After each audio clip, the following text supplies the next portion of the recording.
Olá pessoal, hoje nós vamos conversar sobre índice glicêmico e carga glicêmica. Você sabe o que é? Quando a gente fala de índice glicêmico, a gente se refere ao alimento. Tem pessoas que confundem um pouco, elas às vezes me falam assim, Aline, qual que é o meu índice glicêmico? Não, o índice glicêmico é do alimento. O que acontece? Nós vamos comparar um alimento específico de modo isolado com o padrão. Quem que é o padrão? Glicose. Até tem trabalhos que fazem uma comparação com pão branco, por exemplo. A gente tem que avaliar como que foi feito esse trabalho. Então, o que acontece é, de modo isolado, um alimento único vai ser comparado com a glicose para verificar como esse alimento se comporta. Se comporta referente ao quê? Então, vamos lá. Você vai consumir o alimento vai ser digerido, ele vai ser absorvido e a sua glicemia vai subir. O quanto que vai ser esse aumento na sua glicemia? O quanto que será a resposta da sua glicemia frente ao consumo desse alimento?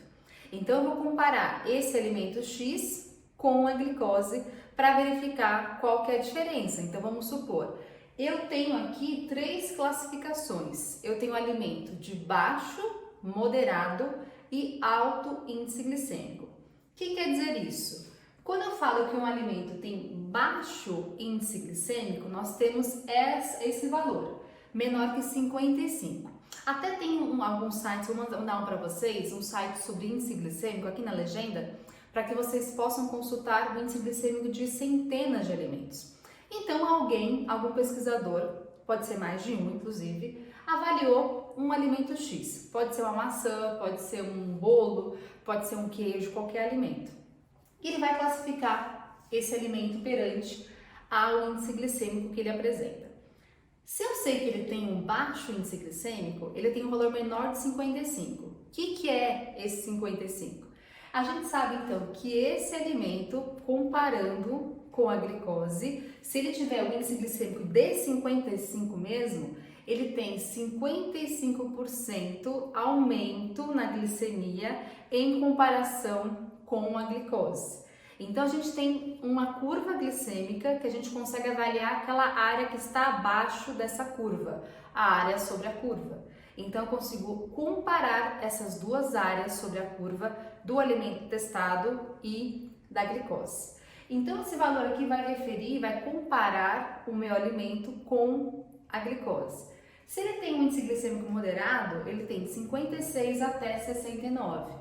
Vamos supor que ele tenha 60 de índice glicêmico, então eu sei que ele tem uma capacidade de aumentar a glicemia comparada com a glicose em 60%, comparando com a glicose. E aí eu tenho o alto índice glicêmico, acima de 70. Sempre então nós iremos comparar com, no caso aqui da maioria dos estudos, com a glicose.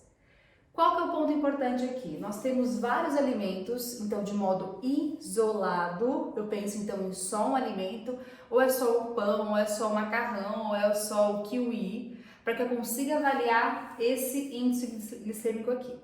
Outro ponto, quando isso aqui é feito, ele é feito por pesquisadores de várias universidades do mundo inteiro, e isso não quer dizer propriamente que esse valor vai ser igual ao teu, que vai ser igual ao meu. Afinal, nós temos toda uma individualidade, nós temos diferenças entre nós. Então, se eu comer, por exemplo, um pão branco e você consumir um pão branco, a nossa resposta na glicemia, no aumento da glicemia, será diferente. É claro que talvez seja um pouco semelhante, mas, e algumas vezes nem é tão semelhante assim, viu? Mas a gente não tem que ter, certeza desse valor aqui? Nunca é certeza. Mas a gente confia mais porque foram feitos vários estudos em vários lugares e, consequentemente, é um parâmetro interessante, certo? Qual que é o ponto importante disso daqui, então? Muita gente fala o seguinte, então eu vou tentar, por exemplo, comer uma tapioca que tem um alto índice glicêmico, eu vou colocar chia para que eu reduza esse índice glicêmico. Ok, claro que vai depender de quanto que você vai colocar ali de chia. Será que só um pouquinho de chia vai ser interessante? né? Talvez, será que não seria mais interessante colocar talvez ali algum tipo de proteína, algum tipo de gordura ou mais fibras, talvez uma folha para conseguir melhorar, conseguir reduzir um pouco esse índice glicêmico. Tem como eu ter certeza se de repente eu faço uma tapioca com frango e cenoura, por exemplo? Tem como eu ter certeza do índice glicêmico dessa preparação? Não tem. A não ser que alguém em algum trabalho estudou o índice glicêmico da tapioca X e eu tenho que saber toda a preparação dela e toda a quantidade que eu coloquei de cada alimento. Ainda não tem como eu ter certeza.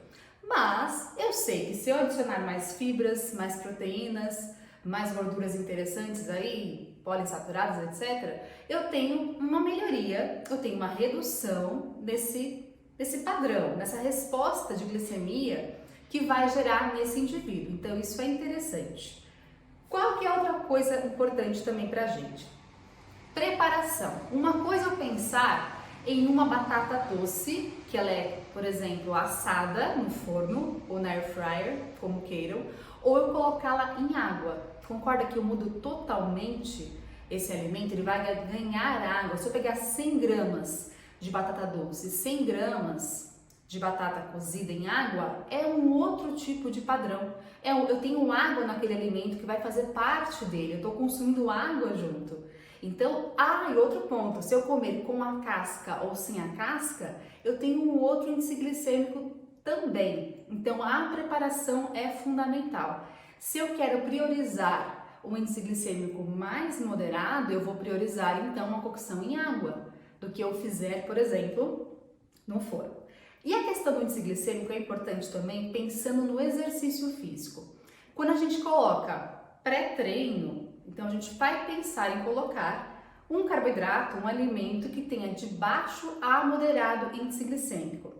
Porque se eu colocar um alto índice glicêmico, eu tenho maior chance de aumentar essa glicemia rapidamente, eu terei mais insulina consequentemente, que faz uma queda dessa glicemia. Eu tenho uma hipoglicemia de rebote nesse indivíduo.